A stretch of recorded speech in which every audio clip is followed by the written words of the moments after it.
Assalamualaikum warahmatullahi wabarakatuh. Saya Muhammad Ramzi dari kelompok Muhammad Ilyas. Posisi saya seorang programmer. Di sini saya akan menjelaskan makalah untuk menjawab tugas besar yang poin pertama. Pertama di sini saya akan menjelaskan makalahnya dulu, berjudul pembuatan website berbasis Rapid pada perusahaan Mitra Bintang Nusantara CV. Jadi CV Mitra Bintang Nusantara ini adalah perusahaan rintisan yang saat ini berada di bidang logistik. Dia perusahaan freight forwarders. Jadi, fokus utamanya adalah pengiriman barang melalui jalur udara. Jadi saat ini perusahaan ini belum mempunyai website, jadi hanya menggunakan media sosial sebagai media promosi atau marketingnya mereka. Jadi di sini pertama di bab pertama di latar belakangnya, seiring dengan perkembangan penerapan teknologi saat ini, Mitra Bintang Nusantara CV belum mempunyai website. Jadi perusahaan jasa pengiriman kargo yang saat ini masih merintis untuk mengembangkan usahanya. Saat ini Mitra Bintang Nusantara CV masih kekurangan SDM pemasaran, sumber daya pemasaran, dan belum memiliki website sendiri. Kemudian saat ini Mitra Bintang Nusantara CV mempromosikan jasanya menggunakan media sosial dan hanya melakukan pengiriman barang 5-6 kali per minggu, yang masih terbilang sedikit untuk perusahaan jasa pengiriman. Dengan masalah yang ditemukan tersebut, kami ingin memberikan solusi dengan membuatkan suatu website dengan metode RAD, yaitu Rapid Application Development. Tujuannya adalah dengan merealisasikan pembuatan sistem sesuai dengan kebutuhan mereka dalam waktu yang singkat. Tujuannya di sini ada beberapa poin. Yang pertama, meningkatkan kepercayaan calon konsumen dengan memiliki website sendiri. Jadi karena mereka belum mempunyai website, kepercayaan konsumen terhadap perusahaan mereka itu berkurang karena minimnya informasi yang bisa konsumen itu peroleh tentang website itu. Terus kemudian tujuan yang kedua adalah meningkatkan efektivitas marketing melalui website. Nah, dengan website ini mereka bisa mengisi website itu dengan informasi seputar perusahaan, kegiatan perusahaannya, terus kegiatan-kegiatan lain yang bisa mendongkrak pemasaran mereka. Kemudian yang ketiga adalah memudahkan komunikasi konsumen dengan perusahaan. Nah, jadinya tujuan yang ketiga dari pembuatan website ini adalah konsumennya itu bisa menghubungi perusahaan Mitra Bintang Nusantara ini melalui website itu. Jadi nggak perlu cari-cari sosial medianya dulu, kan itu agak repot. Terus kemudian ada lagi ruang lingkup di sini bab 1.3, pembuatan aplikasi proyek ini untuk membuat website. Dengan mengakses website ini, pengguna hanya memerlukan smartphone atau komputer dengan sistem operasi dan browser yang sudah terinstall. Ruang lingkupnya, website ini harus mampu menampilkan informasi profil Mitra Bintang Nusantara. Terus yang kedua, mempermudah membagikan informasi terkait perusahaan. Yang ketiga, memudahkan perusahaan dalam melakukan kegiatan marketing perusahaan. Yang keempat, mempermudah konsumen Mitra Bintang Nusantara dalam menghubungi dan mencari informasi perusahaan. Nah, batas pelaksanaan proyek ini, karena ini menggunakan metode RAD sehingga tujuan utamanya harus tepat. Terus kemudian waktu yang dibutuhkan dalam pelaksanaan proyek ini secara keseluruhan maksimal 2 bulan dari awal pertemuan. Nah, ini bab kedua, tujuan pustakanya. Pertama ada website. Web adalah satu aplikasi yang berisikan dokumen multimedia. Di dalamnya menggunakan protokol HTTP dan untuk mengakses menggunakan perangkat lunak yang disebut browser, menurut Arif dalam bukunya. Terus jadi fungsi website ini beberapa adalah yang pertama media promosi, yang kedua pemasaran, yang ketiga informasi, yang keempat pendidikan, dan yang kelima komunikasi. Kemudian ada promosi. Promosi maksudnya adalah upaya untuk memberitahukan atau menawarkan produk atau jasa dengan tujuan menarik calon konsumen untuk membeli atau mengkonsumsi produk yang kita miliki. Yang ketiga ada PHP. PHP adalah bahasa scripting yang bersifat server-side language, yang artinya yang dikirimkan ke browser hanya hasil jadinya aja, jadi kayak HTML-nya aja. Jadi script PHP-nya nggak bisa dilihat sama browser, itu adanya di servernya. Terus yang keempat ada MySQL. MySQL ini adalah database yang akan kita gunakan nanti. Keunggulannya adalah cepat, handal, dan mudah dalam penggunaannya. Nah, terus kedua, mampu membuat tabel berukuran besar. Terus ketiga, lebih murah karena MySQL bersifat open source dan didistribusikan dengan gratis. Nah, tujuan saya menggunakan MySQL di sini adalah karena dia terintegrasi dengan WordPress yang akan kita gunakan nanti. Kemudian juga mudah digunakan karena tutorialnya banyak dan cara penggunaannya juga lebih mudah dibanding database lain. Apalagi dia sudah berbasis GUI, jadinya nggak perlu ketik-ketik script atau bash shell di terminal, jadi tinggal pakai aja, drag and drop juga bisa. Yang kemudian adalah kelima, WordPress CMS. WordPress CMS ini adalah content management service yang bisa digunakan untuk membangun website. Jadi website ini nanti akan kita buat dengan menggunakan WordPress CMS ini, karena nanti hasilnya juga jadi lebih cepat dan temanya juga banyak, jadi lebih bagus. Kemudian kalaupun kita perlu integrasikan lagi dengan bahasa kayak PHP, ini bisa diintegrasikan cukup mudah karena tinggal buka aja script di WordPress-nya. Kemudian ini juga bisa diintegrasikan dengan MySQL. Terus yang keenam ada Rapid Application Development. Ini adalah metode pembangunan sistem perangkat lunak yang tujuan utamanya adalah bangun perangkat lunak dengan waktu yang lebih sedikit, jadi lebih cepat. Bisa dilihat di sini, metode Rapid bertujuan untuk membuat sistem dalam waktu singkat, kurang dari 6 bulan. RAD melibatkan pengguna pada proses desain agar kebutuhan pengguna dapat terpenuhi dengan baik dan secara otomatis kepuasan pengguna sistem semakin meningkat. RAD juga melibatkan pengguna dalam proses testing sehingga dapat memangkas proses development yang panjang agar dapat menyelesaikan proyek tepat waktu. Nah, jadi kita tetap berkomunikasi sama klien ini. Klien ini adalah CV Mitra Bintang Nusantaranya agar sistem yang kita buat ini benar-benar memenuhi kebutuhan mereka, jadinya sistemnya sesuai sama apa yang mereka benar-benar butuhkan saat ini. Nah, ini prosesnya. Jadi yang pertama adalah analisis dan desain.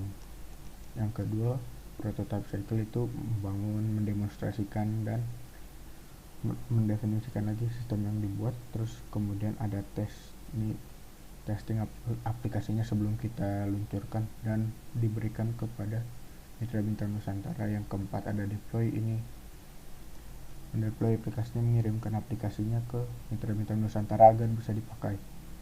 Tahapannya sebagai berikut. Pertama ada kebijakan dan perencanaan sistem planning. Nah, ini pertama manajer proyek meminta kepada mereka mencari tahu masalahnya apa aja yang mereka benar-benar butuhkan. Jadi merencanakan dulu sistemnya ini mau dibuat seperti apa, jadi observasi terus studi kelayakan juga. Kemudian kedua ada analisa sistem. Ini kerjaannya analis, dia mendefinisikan kembali masalah, terus kemudian memahami sistem yang ada, menentukan kebutuhan pemakai, dan yang terakhir model logika dari pemecahan yang direkomendasikan. Jadi dia kembali lagi menganalisis masalah yang ada, mencari sistem yang sekarang dipakai gimana, dan menentukan sistem yang akan kita buat nanti kebutuhannya itu apa aja. Nah, yang ketiga ada desain sistem. Desain sistem ini membuat desain output, desain input, dan desain file. Maksudnya kita mau sistemnya ini tuh seperti apa nantinya yang dipakai, mulai dari class diagram, UML, sama mockup, itu yang buat. Kemudian implementasi sistem, ini pembangunan sistem, pengetesan, instalasi, konversi, operasi, dan kaji ulang setelah implementasi. Ini kerjaan dari programmer, jadi membangun sistem perangkat lunak yang udah disesuaikan sama kebutuhan dari analis dan desain sistemnya. Yang kelima ada perawatan, dari menggunakan sistem, audit sistem, memelihara sistem, perawatan, dan peningkatan. Untuk menggunakan sistem sama audit sistem nanti bisa dikerahkan ke admin dari CV Mitra Bintang Nusantaranya dan memelihara sistem perawatan dan peningkatan itu bisa bekerja sama dengan programmer setelah aplikasinya diberikan ke mereka. Nah, yang selanjutnya adalah kelebihan dan kekurangan metode RAD. Karena metode RAD itu cepat, ada kelebihan-kelebihan sebagai berikut nih. Yang pertama ada penghematan waktu dalam keseluruhan fase project dari awal sampai selesai. Kemudian RAD mengurangi sumber daya yang diperlukan.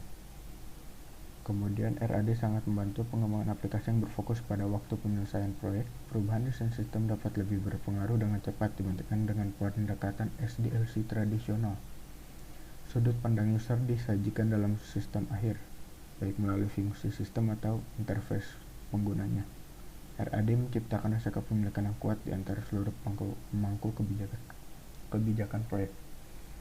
Dapat kita pahami di sini karena RAD ini fokusnya adalah gimana cara kita membuat aplikasi dengan cepat, maka keunggulannya adalah sumber daya yang kita perlukan buat bangun sistem yang pakai metode tradisional yang waktunya lebih dari 6 bulan itu akan bisa kita kurangi. Jadinya kebutuhan sumber daya juga lebih sedikit dan aplikasinya lebih cepat jadi. Tapi ada kekurangannya. Yang pertama, analisis berusaha mempercepat proyek dengan terburu-buru. Terus kemudian kelemahan yang berkaitan dengan waktu dan perhatian terhadap detail aplikasi dapat diselesaikan secara lebih cepat, tapi tidak mampu mengarahkan penekanan terhadap permasalahan perusahaan yang seharusnya diarahkan. Kemudian yang ketiga, RAD menyulitkan programmer yang tidak berpengalaman menggunakan perangkat ini, di mana programmer dan analis dituntut untuk menguasai kemampuan baru, sementara pada saat yang sama mereka harus bekerja mengembangkan sistem. Jadi karena dia cepat-cepat, RAD juga ada kelemahannya, itu perhatian terhadap detailnya jadi berkurang. Jadi fungsi-fungsi yang seharusnya ada di situ kemungkinan akan dikerjakan lagi pada versi aplikasi yang selanjutnya. Jadi saat peluncuran pertama kemungkinan besar aplikasinya belum tentu jadi 100%.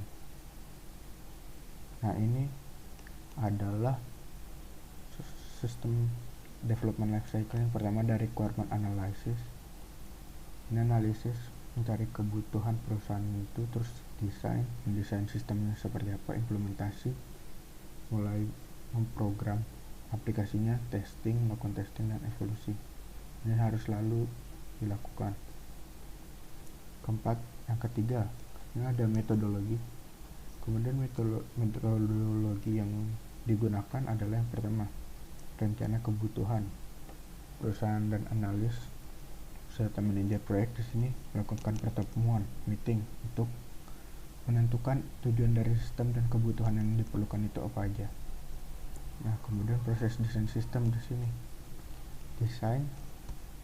Desainer menentukan desain sistemnya mulai dari model database sampai model aplikasi nanti yang akan dibuat seperti apa. Kemudian di sini contohnya, ini adalah use case yang akan kita gunakan nanti. Kemudian ini ada kelas diagram yang bertujuan memodelkan kelas, atribut, dan operasi antar objeknya. Nah, ini contohnya. Kemudian ada rencana kebutuhan. Pertama dari hardware-nya sendiri, karena kita menggunakan perangkat keras. Yang pertama adalah komputer dengan prosesor Intel Core i5, HDD 500GB dan RAM 4GB. Sebentar.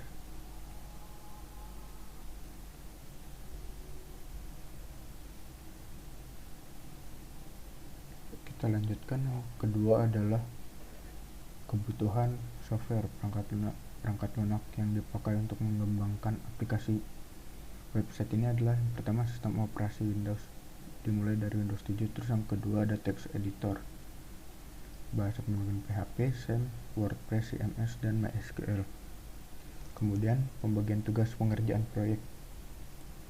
Pertama ada manajer proyek, mengkoordinasikan dan membantu pekerjaan anggota tim, jumlahnya 1 orang.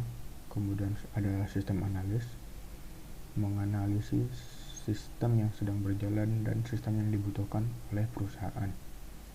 Yang ketiga ada sistem desainer, merancang desain sistem sesuai hasil dari analisis. Ini sama analisis sama jumlahnya 1 orang, yang kemudian ada programmer membuat aplikasi sesuai dengan desain dan kebutuhan yang telah dibuat. Di sini di kelompok ini ada 2 orang. Kemudian rancangan penjadwalan proyek, penjadwalan aktivitas yang dilakukan bisa dilihat di sini. Di minggu pertama mulai dari mencari perusahaan, survei, mengumpulkan data, dan menganalisa data. Yang di minggu kedua ada mengumpulkan ide desain, membuat pemodelan objek, mendesain tampilan, dan menyusun dalam bentuk prototipe. Nah, yang di minggu ketiga sudah mulai membuat program, melakukan tes, dan menjalankan program. Nah, di sini ada tahap pengontrolan di minggu keempat sampai pertengahan minggu keempat, memantau dan memonitoring program. Kemudian di tahap evaluasi, mengumpulkan data, menganalisa data, dan menulis hasil laporan dari proyek yang dijalankan. Sini ada anggaran biaya perancangannya, ada aspek teknologi. Terus ini tuh maksudnya kebutuhan dari software yang digunakan, mungkin ada yang berbayar kayak seperti hosting server misalnya. Terus kemudian ada SDM. SDM ini rinciannya mulai dari manajer proyek sampai programmer bayarannya.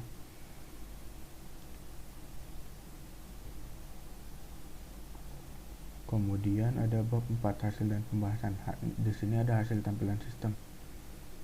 Ini merupakan screenshot dari tampilan website yang sudah berjalan seperti ini. Ini form login untuk admin website nanti.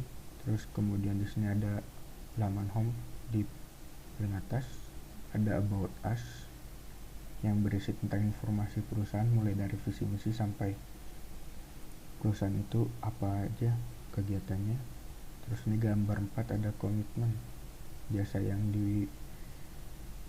dimiliki perusahaan ini tuh apa aja. Terus ada our service di sini sama kayak komitmen, jasa yang dilakukan dan ditawarkan apa saja.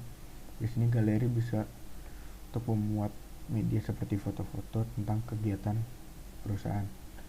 Nah, di sini ada screenshot kontak form. Kontak form ini digunakan oleh pengunjung website jika ingin menghubungi perusahaan. Jadi tinggal kirim message saja. Di sini nanti pesannya akan sampai ke admin database, admin websitenya maksud saya. Kemudian di sini ada footer. Footer berisi informasi perusahaan berupa alamat, nomor telepon, dan email. Tetapi kalau mau menghubungi bisa langsung dari sini. Kemudian ada bab 4.2 itu pembahasan berdasarkan hasil analisis. Ada perencanaan website sebagai media promosi dan informasi pada CV Mitra Bintang Nusantara. Maka ada beberapa kesimpulan. Yang pertama, pada perancangan website sebagai media promosi dan informasi pada CV Mitra Bintang Nusantara terdapat halaman yang hanya bisa dikelola oleh admin.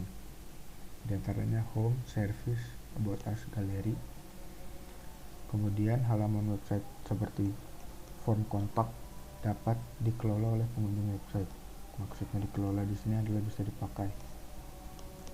Dengan adanya website sebagai media promosi dan informasi pada CV Mitra Bintang Nusantara, dapat memasarkan dan mempublikasikan berita produk, kegiatan, dan informasi perusahaan yang akan diselenggarakan dalam penyampaian informasi dan promosi perusahaan. Yang ketiga, dapat menghubungi perusahaan dengan website tanpa mengharuskan konsumen mencari akun sosial media perusahaan. Dapat membantu konsumen untuk lebih efisien dan efektif dalam mencari informasi. Di sini ada bab 5 penutup. Kesimpulannya, dalam menjalankan proyek ini terdapat 4 aspek kerja, yaitu keterkaitan dengan tahap pengumpulan data, informasi dan perekrutan SDM, tahap penganalisis, tahap perancangan desain proyek, tahap pemrograman, tahap penjaminan kualitas, dan tahap pengembangan yang membutuhkan 5 orang pekerja dan dalam waktu selama 60 hari berdasarkan rapid method. Probabilitas keberhasilan proyek ini didasarkan pada perhitungan planning yang tepat selama 60 hari ke depan dan tidak menunda aktivitas yang telah ditetapkan sebelumnya. Percepatan pelaksanaan proyek ini dikarenakan menggunakan rapid method, maka biaya dan waktu yang dibutuhkan menimbulkan peningkatan dari aktivitas normal. Nah, maksudnya di sini adalah Karena ini menggunakan rapid method, maka SDM maupun sumber daya yang lain dibutuhkan juga berkurang, sehingga akan menghematkan biaya dan waktu yang diperlukan.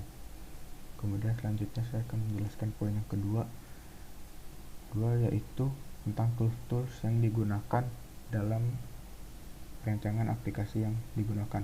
Yang pertama adalah kita akan membuat use case atau class diagramnya dulu. Jadi dalam membuat use case dan class diagram dalam perancangan proyek perangkat lunak ini, kami menggunakan website Creately untuk menggunakan UML yang diperlukan. Contohnya di sini, ini ada use case yang sudah jadi, kita menggunakan ini, tinggal di drag and drop aja, jadi lebih mudah dalam penggunaannya.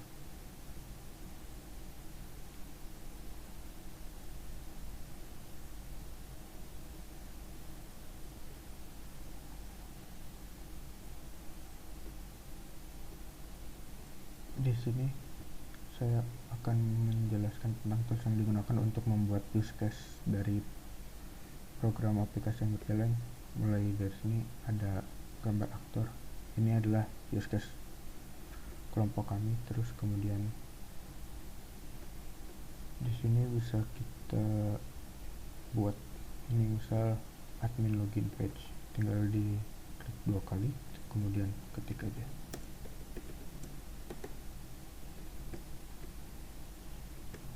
Ini login.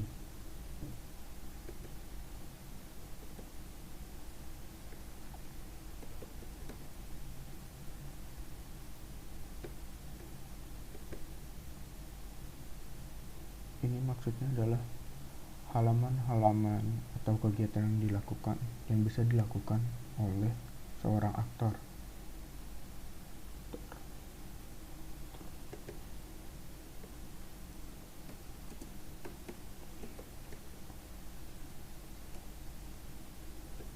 Nah, ini yang pertama, aktornya adalah si website administratornya.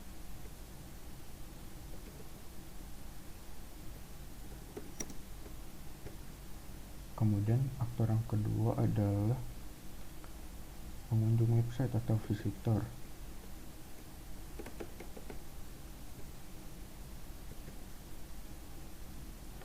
Nah, karena sudah dijelaskan sebelumnya, yang dapat dilakukan oleh visitor adalah hanya melihat pada halaman-halaman seperti halaman home, profile, itu about a service.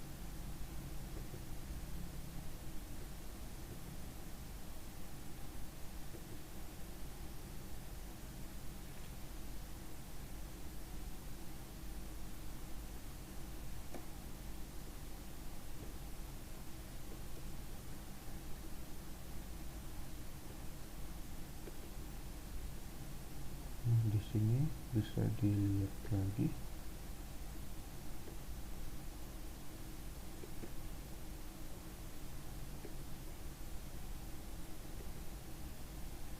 tinggal di drag and drop sama diketik aja, jadi lebih mudah digunakan.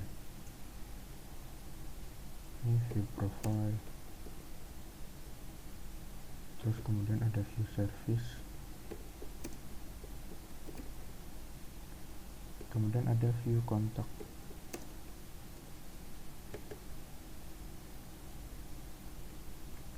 Kontak aja karena dia bisa mengelola. Terus kemudian ada view blog.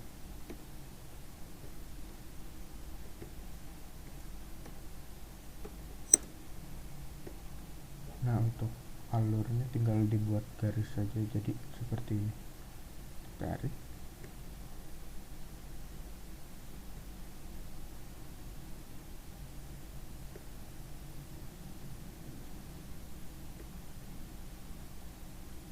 Jadi tinggal dibuat konektor seperti ini. Ini tinggal kita ganti ke yang lurus. Nah, seperti ini. Kemudian tinggal seperti ini lagi. draw konektor ke mari. Kalau mau diganti yang lurus lagi, aku tinggal diginin aja.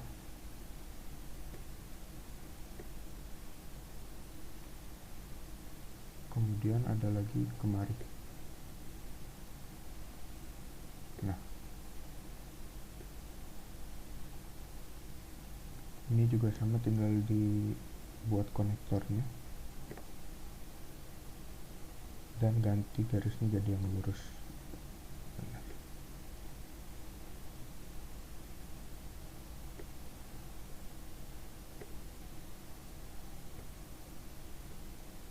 Nah, terus kemudian buat konektor lagi ke masing-masing use case-nya ini.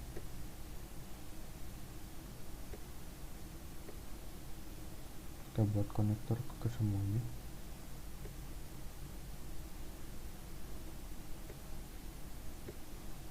Nah, ini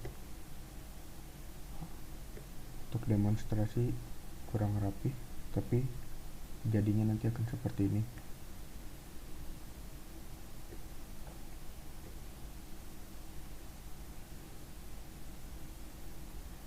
Konektor.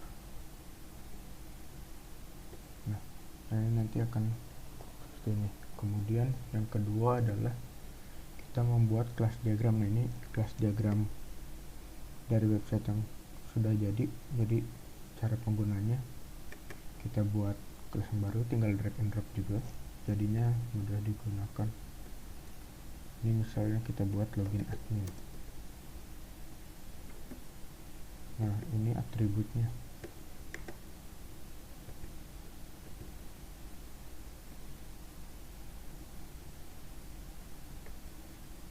Atributnya ini kita kasih lambang ini karena ini adalah informasi yang bersifat pribadi, maka di kelas diagramnya kita buat menggunakan lambang minus.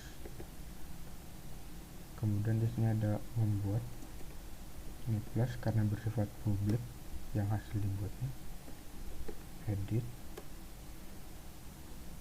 cek, dan validasi.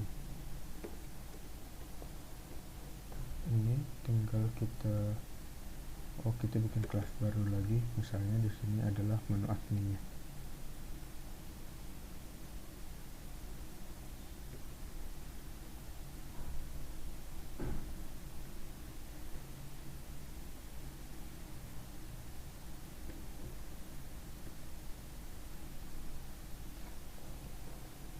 Nah, misalnya di sini menu admin.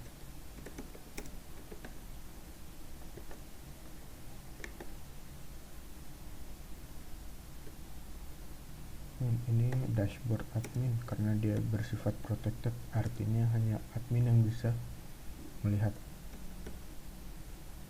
Kemudian ada fitur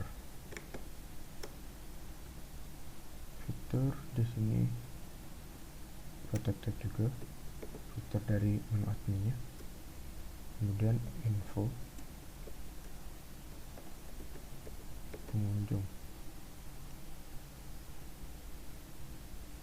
dan di sini ada operasi yang bisa dilakukan dari menu admin. Yang pertama menambah, kemudian melihat,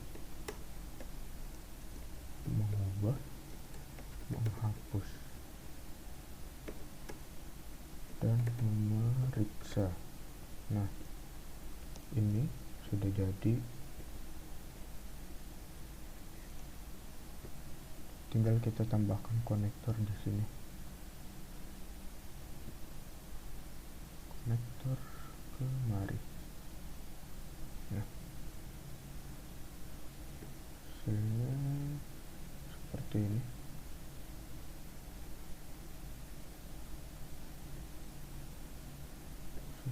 Nah, ini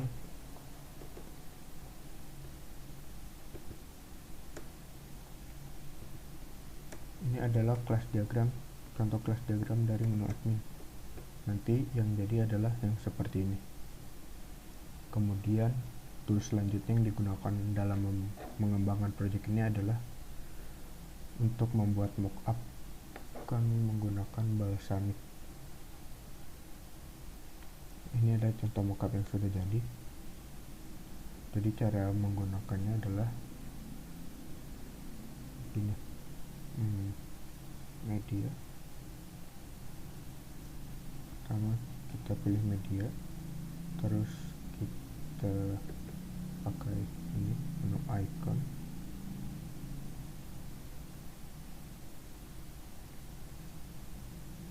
dan masuk.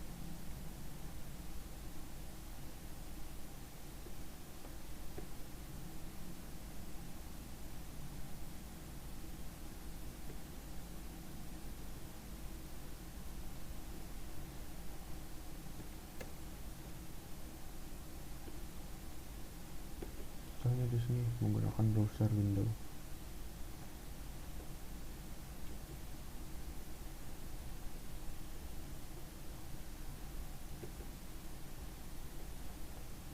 Nah, ini ada kolom search bar. Bisa tinggal kita copy dari sini. Ini tinggal kita drag and drop aja, kayak tulis yang lain. Kemudian adalah sama menu di sini. Ini kalau misalnya mau gampang, tinggal kita search aja di sini. Nah, di sini udah ada langsung.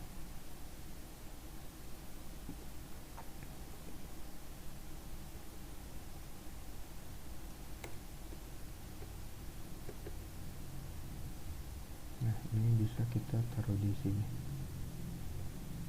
Misalnya, nah ini tinggal diedit aja isi teks di dalamnya. Misal ada home, blog, about us, selanjutnya service, dan kontak us.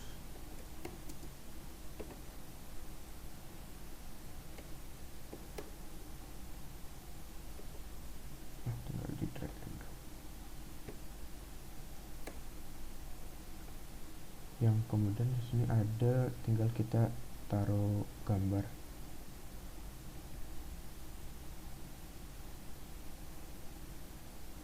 Karena ini terlalu besar, kita pakai ini, ada image. Nah, di sini bisa kita tiban image nanti.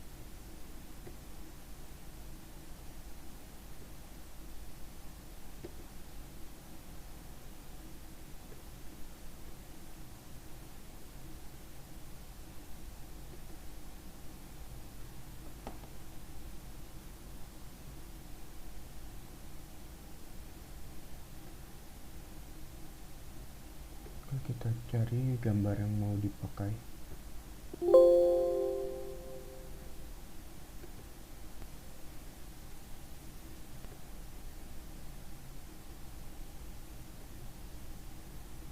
Misalnya yang ini. Misalnya ini. Nanti dia otomatis load gambarnya.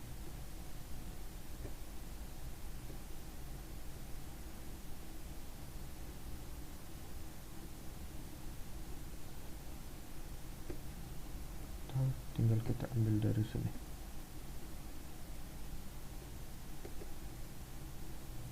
Nah, ini tinggal diatur.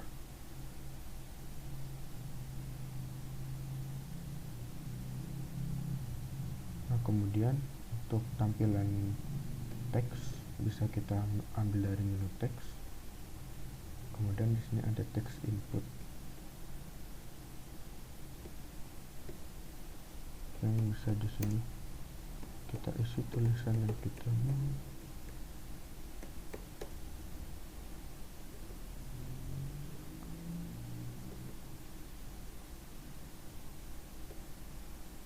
Nah, ini contoh tampilan halaman home yang ada pada website. Lengkapnya adalah seperti ini, yang ada di samping sini. Nah, kemudian selanjutnya adalah tools yang digunakan untuk membuat websitenya sendiri. setelah ini akan saya tunjukkan. Assalamualaikum warahmatullahi wabarakatuh. Saya Muhammad Hamzi, programmer dari kelompok Muhammad Ilyas. Di sini saya akan mempresentasikan web yang sudah jadi buatan kelompok kami. Ini bisa dilihat di sini, ini laman home-nya. Ini menu-menu yang ada di web ini. Nah, ini web sudah jadi. Nah, ini ada halaman About Us.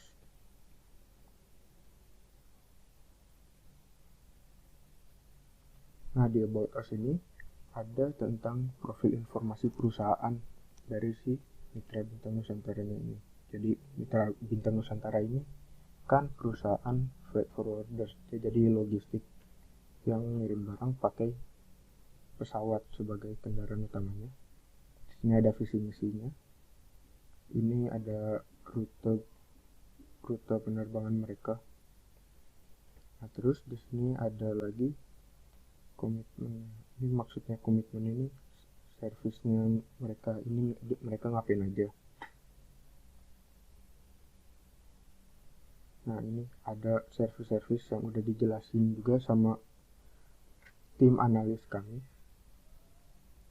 Terus ini ada deskripsi dari informasi servisnya mereka. Ini mereka bisa di domestik sama internasional. Ini sama ya, ngelimnya kemari. Terus ini ada galeri. Ini nanti bisa diisi foto-foto dari kegiatan perusahaannya mereka, ngapain aja.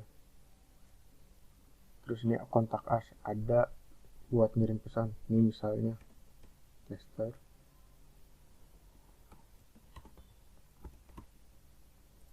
Nomor telepon. Subjek pesannya misal testing. Nah, ini pesannya ini HP hubungi apa, nanti tinggal kirim send aja. Nah, ini ada nama-nama klien perusahaan dari Mitra Bintang Nusantaranya ini. Jadi dia bisa kegeser-geser. Nah, ini sama ngelinya nanti ke kontak us juga. Nah, ini ada alamat dari kantor Mitra Bintang Nusantaranya. Nah, ada di sini lagi menu blog. Blog ini buat misal mereka punya informasi tentang acara apa, perusahaan apa, ini ada di sini. Bisa di post di sini nanti. Ini contoh postingannya. Nah, ini kan masih menu yang dilihat dari usernya. Nah, kalau misalnya kita mau masuk ke menu backend-nya, menu dashboard-nya buat admin, tinggal nambahin di URL-nya wp strip admin. Nanti otomatis langsung ngarahin ke bagian backend setelah login.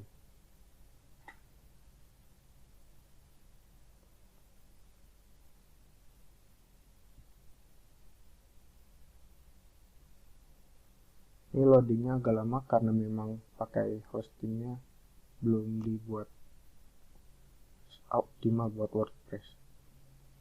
Nah, ini kami kan buat websitenya pakai WordPress agar cepat, jadinya nggak perlu ngoding dari awal, bisa manfaatin fitur yang ada dari WordPress-nya ini. Nah, ini kami pakai WordPress CMS yang singkatan dari Content Management System. Fungsinya biar nanti kan kalau misalnya kita perlu sesuatu fitur tertentu yang WordPress belum nyediain, ini bisa kita integrasikan juga sama bahasa pemrograman PHP. Nah, ini kita mulai dari sini. Ini ada tadi email yang masuk. Ini bisa dilihat dari sini. Contohnya di sini testing. Ini 2 menit yang lalu. Nah, ini dia. Nah, terus ini message-nya di sini. Ini kan karena masih satu garis aja, jadinya cuma kelihatan satu garis. Tapi nanti kalau misalnya message-nya emang banyak, nanti dia otomatis drag down sendiri ke bawah. Ini menu dashboard adminnya, dashboard utama. Nah, ini kalau misalnya ada update dari plugin atau update WordPress tertentu, nanti dia otomatis ada di sini. Nah, ini bisa ada edit front page-nya, manage widget, gitu. Nah, ini kalau misalnya kita mau ganti tema gitu, bosan sama tema yang default atau tema yang kita punya sekarang, ini bisa di sini tinggal pilih aja. Nah ini kalau misalnya nggak suka sama yang disediain di sini, kita bisa download lagi dari sini. Ada library-nya, tinggal download. Nah ini menu plugin, kalau misalnya butuh bantuan sesuatu dari WordPress-nya, ini ada tools-tools yang bisa berguna di sini. Kalau udah download nanti ada di sini, tinggal diaktifasi atau diaktifasi kalau misalnya nggak mau dipakai. Nah ini user, nanti jadi user adminnya siapa aja ini ada di sini semua. Karena ini baru satu, jadinya adanya satu doang di sini. Nah kemudian di sini ada media. Media ini buat naruh foto-foto, video atau suara lagu gitu. Ada di sini semua. Nah ini menu pages, ini menu-menu halaman yang kalau kita mau buat menu, ini kita harus buat page-nya dulu, nanti baru kita buat di sini. Ada appearance terus menu. Nah kita lihat di sini dulu. Di sini ada menu about us yang tadi udah saya tunjukkan. Nah ini jadi kita ngeditnya lewat sini.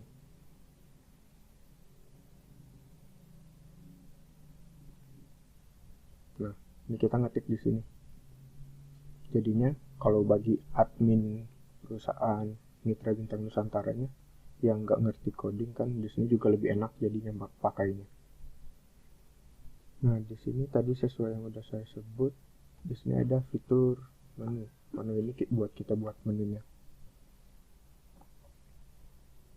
Nah ini caranya adalah tinggal kita checklist saja, nanti add to menu. Ini kan udah, jadi nggak perlu saya add to menu lagi. Kalau udah selesai tinggal save menu, nanti bisa langsung lihat di sini visit site.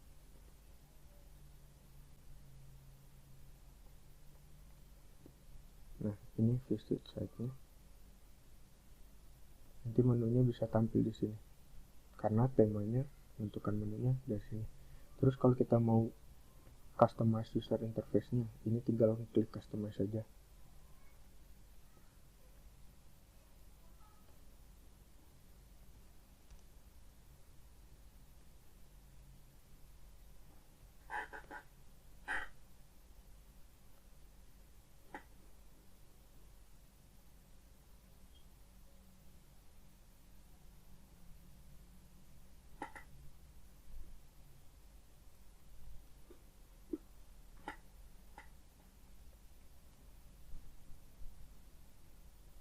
Nah ini udah muncul tampilan menunya kayak gimana. Ini dari tema yang diinstal, plugin-pluginnya, tema opsional temanya.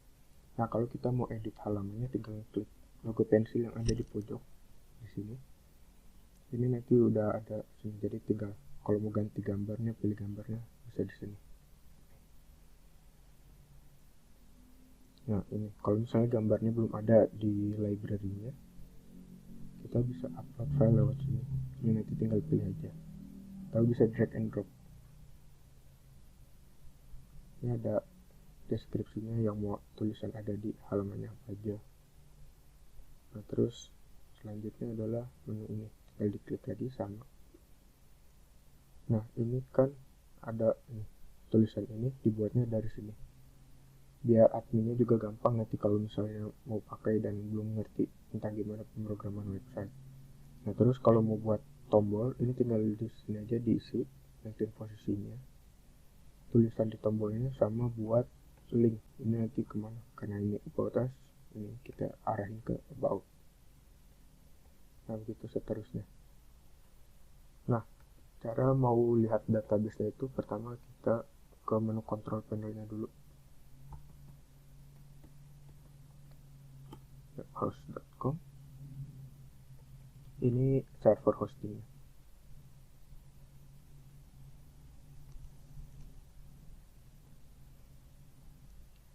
Kita sign in.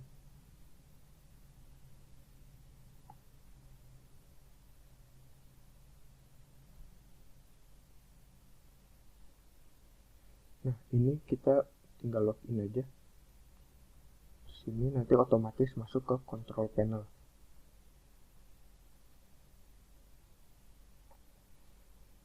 Nah Nah, ini tinggal milih website kita. Ini kalau misalnya buat lebih dari satu website, nanti di sini ada tampilannya semua. Nah, ini website kita tadi, kita pilih.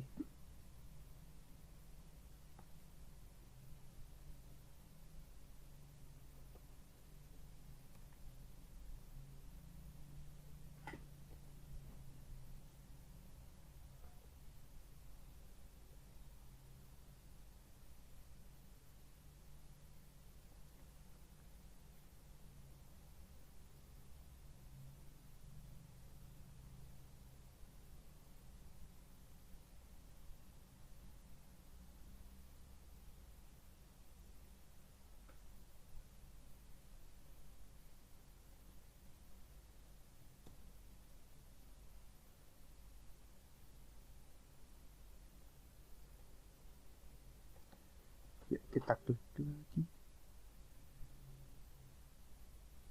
Nah, ini langsung masuk ke dashboard control panel dari website yang kita buat.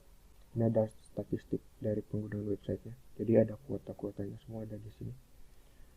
Nah, kalau kita mau buat website WordPress-nya, bisa kita download dari website wordpress.org, itu tempat download WordPress CMS-nya, atau bisa langsung install dari sini. Ini bisa kita buat admin username sama admin passwordnya, nanti tinggal klik install aja yang ada di sini.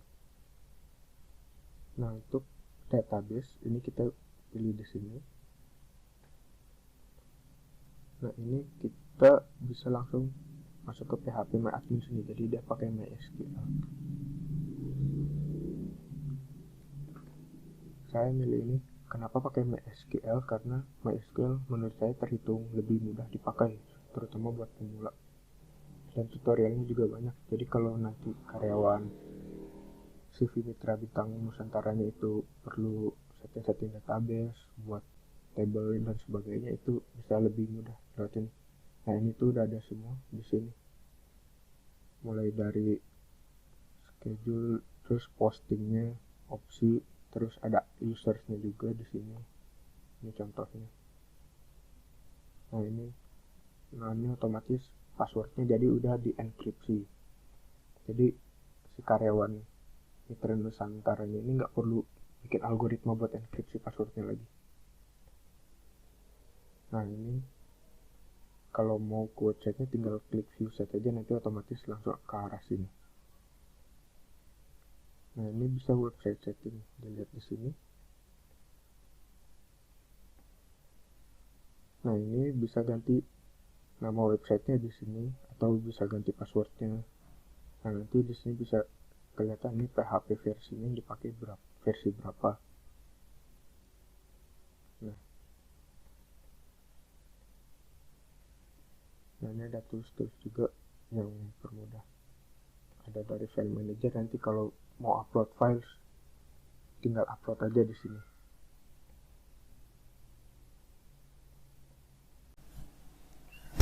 Ya, kemudian di sini saya akan menampilkan laporan dari testing website yang kelompok kami buat. Oke, pertama di sini ada memasuki tampilan home. Jadi bisa diakses atau tidaknya. Ini berhasil diakses, tampilannya seperti ini. Kemudian melakukan login untuk admin. Login berhasil dilakukan, bisa dilihat di sini, berhasil masuk ke dashboard. Kemudian yang ketiga ada mengakses database. Mengakses database bisa dilakukan. Kemudian di sini yang keempat testingnya adalah mengirim dan menerima pesan. Jadi saat pesan yang dikirim oleh pengunjung website melalui form kontak akan masuk kemari dan dapat diterima oleh admin. Sudah berhasil. Kemudian di sini ada mengakses website dalam waktu lama. Ini kalau karena menggunakan layanan hosting yang gratis, maka kliknya itu dibatasi per satu sesi. Jadi sekitar 500 klik. Kalau udah 500 klik maka akan masuk ke tampilan website seperti ini. Ini error dan tidak bisa diapa-apain lagi. Jadi yang bisa dilakukan adalah mengupgrade menggunakan layanan hosting yang berbayar. Jadinya tidak seperti ini lagi. karena ini merupakan sistem hostingnya untuk menghindari digunakannya layanan spam. Kemudian yang akan saya tunjukkan setelah ini adalah jadwal kegiatan pelatihannya. Jadi kegiatan pelatihan ini akan dilaksanakan 1-2 hari. Jumlah SDM-nya itu juga 1-2 hari. Materi kegiatan pelatihannya itu yang pertama ada pengenalan control panel hosting. Jadi di sini adalah mengenal layanan hosting yang dipakai untuk websitenya. Mulai dari cara membuat akun hostingnya, ini terus mendaftar akun, melakukan login ke control panel hostingnya, mengenal layanan yang ada, mulai dari masuk ke database maupun ke website, mengontrol media-media atau file-file yang digunakan, menghapus file yang digunakan, yang sudah tidak digunakan maksudnya. Ini dilakukan di hari pertama. Kemudian yang kedua ada menginstal WordPress. Jadi agar jika terjadi masalah pada WordPress-nya dan perlu diinstal ulang, maka mereka bisa melakukannya. Kemudian yang ketiga adalah pengenalan control panel website. Nah, ini jadinya control panel website dari si panel hostingnya ini bisa melakukan apa saja. Ini akan diinstruksikan di sini. Kemudian yang keempat adalah melakukan pembuatan user admin.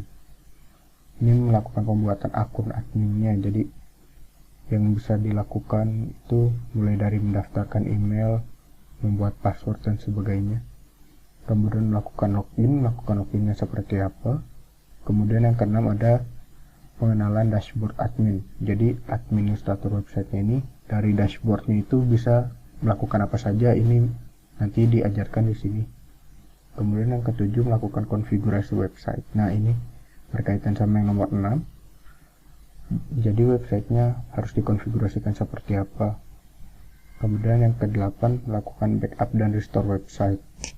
Nah, ini kalau untuk mengamankan data jika misalnya terjadi kerusakan, jadinya akan diajarkan untuk melakukan backup secara rutin tiap 1 minggu sekali atau 1 bulan sekali. Kemudian diajarkan bagaimana caranya merestore lagi, jadi menggunakan backupan datanya itu untuk mengembalikan website tersebut jika terjadi kerusakan ataupun terhilangnya data yang diperlukan secara tidak sengaja. Kemudian yang ke-9 materinya ada melakukan customisasi website untuk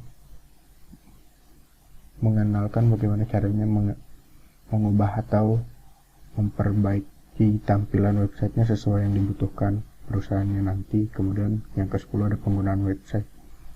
Penggunaan website ini gimana caranya kita masuk ke websitenya, melakukan klik home, terus ganti tampilan ke page lain, semuanya akan diajarkan di sini. Yang ke-11 ini membuat konten tampilan. Jadi konten tampilan itu maksudnya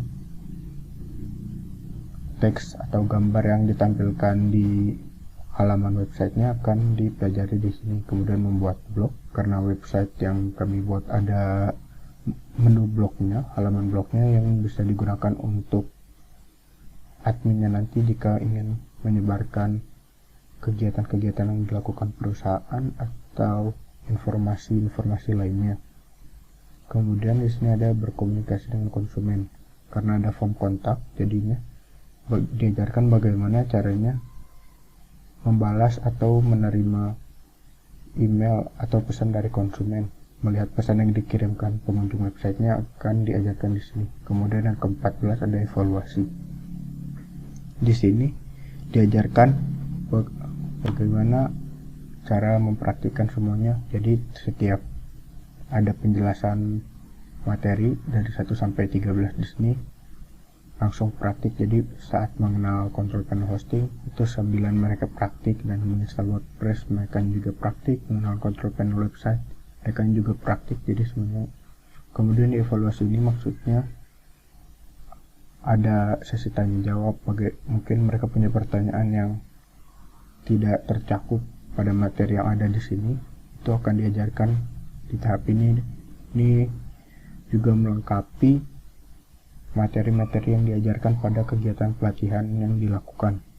Kemudian pada ke-15 yaitu pada hari kedua, evaluasi tambahan yang mungkin diperlukan untuk SDM-nya mengenai website-nya. Jadi mungkin setelah selesai pelatihan mereka mempunyai pertanyaan atau hal-hal lain yang ingin dilakukan kemudian belum tahu caranya, ini akan ada di hari kedua. Dan di hari kedua ini waktunya lebih singkat, mungkin cuma sekitar 2 jam 3 jam, karena di hari pertama ini sudah melakukan training yang diperlukan. Jadi di hari pertama kemungkinan ada sekitar 2-4 jam. Oke, terima kasih. Ini presentasi mengenai pengimplementasian Rapid dalam pembuatan proyek kami. Terima kasih. Wassalamualaikum warahmatullahi wabarakatuh.